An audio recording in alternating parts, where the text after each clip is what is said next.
అసలు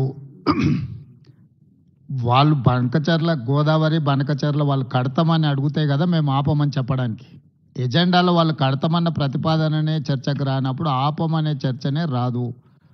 ఉన్న అన్ని సమస్యల్ని కృష్ణానది మీద గోదావరి నది మీద ఉమ్మడి రాష్ట్రాలకు ఉన్న సమస్యల్ని చర్చించడానికి, సమస్యల్ని గుర్తించడానికి అధికారులు ఇంజనీర్లతో ఒక కమిటీ ఏర్పాటు చేసి ఆ కమిటీలో చర్చించిన తర్వాత మిగతా అంశాలు ముఖ్యమంత్రుల స్థాయిలో చర్చించుకోవాలని నిర్ణయం తీసుకున్నాము.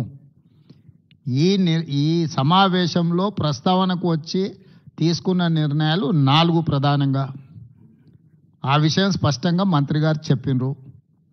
సో ఈ ఆఫీసర్ల కమిటీ వచ్చిన తర్వాత నీటి కేటాయింపులకు సంబంధించి కానీ, కొత్తగా ప్రాజెక్టులు నిర్మించుకోవాల్సినవి కానీ, పాత ప్రాజెక్టుల యొక్క అనుమతులు కానీ, వాళ్ళు ఆల్రెడీ కడుతున్న ప్రాజెక్టుల మీద అభ్యంతరాలు కానీ, వాటన్నిటిని కూడా 30 రోజుల్లో మన తరఫున ఉండే అధికారులు అదేవిధంగా ఇంజనీర్ల కమిటీ ఇష్యూస్ని అన్నిటిని కూడా గుర్తించి వాటన్నిటిని కూడా చర్చకు తీసుకొస్తుంది.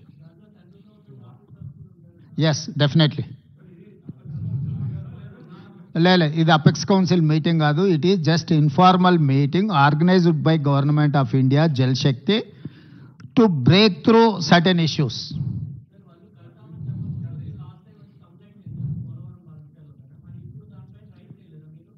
ఇప్పుడు ఆల్రెడీ ఆ కంప్లైంట్ చేసినాం, ఆ ఫిర్యాదు ఉంది. ఆ ఫిర్యాదుల మీద పోలవరం ప్రాజెక్ట్ అథారిటీ కానీ, లేకపోతే సిడబ్ల్యూసి కానీ, లేకపోతే గోదావరి రివర్ మేనేజ్మెంట్ బోర్డు కానీ ఆల్రెడీ ఏమేమైతే మా ఫిర్యాదుల మీద అభ్యంతరాలు చెప్పాలనో పూర్తి స్థాయిలో అభ్యంతరాలు చెప్పినాయి. కేంద్ర ప్రభుత్వ పరిధిలో ఉన్న సంస్థలే ఆ ప్రాజెక్టుకు సంబంధించిన అన్ని రకాల అభ్యంతరాలను వాళ్ళు లేవనెత్తినరు. కాబట్టి ఈ సమావేశంలో ఈ అంశాలు ఏవి ప్రస్తావనకు రాలేదు. ఈ సమావేశంలో టెలిమెట్రీ విషయంలో ఇప్పుడు కృష్ణానది బేసిన్ మీద నీటి వినియోగంలో ఆంధ్రప్రదేశ్ ఎన్ని నీళ్లను వినియోగిస్తుంది, తెలంగాణ ఎన్ని నీళ్లను వినియోగిస్తుందో గుర్తించడానికి టెలిమెట్రీ పెట్టాలని ఒక సమస్యకు పరిష్కారం చూపించడం శాశ్వతంగా. రెండవది, శ్రీశైలం ప్రాజెక్టు డ్యామేజ్ అయింది. దీన్ని తక్షణమే రిపేర్లు చేయాలని ఎన్డీఎస్ఏతో సహా మిగతా సంస్థలు ఇచ్చిన వాటిని, ఆ డ్యామ్ని నిర్వహించాల్సిన బాధ్యత ఆంధ్రప్రదేశ్ పరిధిలో ఉంది. వాళ్ళు వాటిని అన్ని రకాలుగా ఏవైతే సమస్యలను పరిష్కరించడానికి వాళ్ళు ముందుకు వచ్చిండ్రు.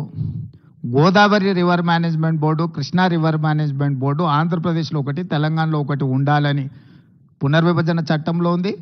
2020 అపెక్స్ కౌన్సిల్ మీటింగ్లో కూడా నిర్ణయం జరిగింది. దాన్ని అమలు చేయాలనుకున్నాం. ఇప్పుడు మీరు చెప్పే అన్ని అంశాలు, నీళ్లు కానీ, కొత్త ప్రాజెక్టులు కానీ, లేకపోతే ఇతర ఏ ప్రాజెక్టులు అన్నీ కూడా అధికారులు ఇంజనీర్ల కమిటీ ముందల ప్రస్తావనకు వస్తే అక్కడ చర్చించిన తర్వాత అక్కడి నుంచి పైకి వస్తాయి. అన్నీ ఉంటాయి, ఎన్ని ఉన్నాయో. గోదావరి నది ఉపనదులు, కృష్ణానది ఉపనదులకు సంబంధించిన ఆల్రెడీ నిర్మాణంలో ఉన్న ప్రాజెక్టులు కానీ, నిర్మించడానికి ప్రతిపాదించిన ప్రాజెక్టులు కానీ, ఇప్పుడు ఉన్న ప్రాజెక్టుల నిర్వహణలో ఉన్న అంశాలను కానీ అన్నింటినీ వాళ్ళ ముందల ప్రస్తావనకు వస్తాయి. వాళ్ళు ఒకసారి ఆ కమిటీ అపాయింట్ చేసిన తర్వాత వాళ్ళ అంశాలను అన్నిటిని తీసుకొని చర్చించి అక్కడి నుంచి ప్రతిపాదనలు వస్తాయి. ఈ ఏడాది మళ్ళేడాది కాదు, ఇప్పుడు ఆ అధికారులు వచ్చిన తర్వాత వాళ్ళ మీద చర్చ జరుగుతుంది. అసలు నీ సమస్య ఏందో నాకు అర్థం కాలేదు. చాలా బాధపడిపోతున్నావు, అట్లేం బాధపడకు. దానికి కావాల్సిన దానికి సంబంధించిన వే ఫార్వర్డ్ మీద ఇప్పుడు నిర్ణయం తీసుకున్నాము. 2020 సంవత్సరంలో 2 సంతకాలు పెట్టినప్పటి నుంచి ఇప్పటివరకు మీరు ఆ ప్రశ్ననే మాట్లాడలే.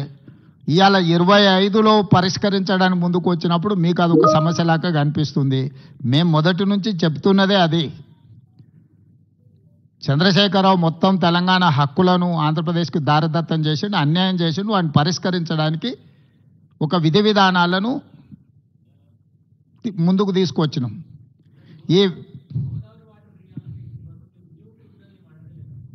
అసలు ఈ 4 అంశాలు మాత్రమే ప్రస్తావనకు వచ్చినాయి. 4 అంశాల మీద నిర్ణయం తీసుకున్నాం. మిగతా అన్ని అధికారుల కమిటీ నిర్ణయించిన తర్వాత అక్కడ ఇవన్నీ మీరు చెప్పే విషయాలు, లేవనెత్తుతున్న విషయాలన్నీ అక్కడ ప్రస్తావిస్తాం.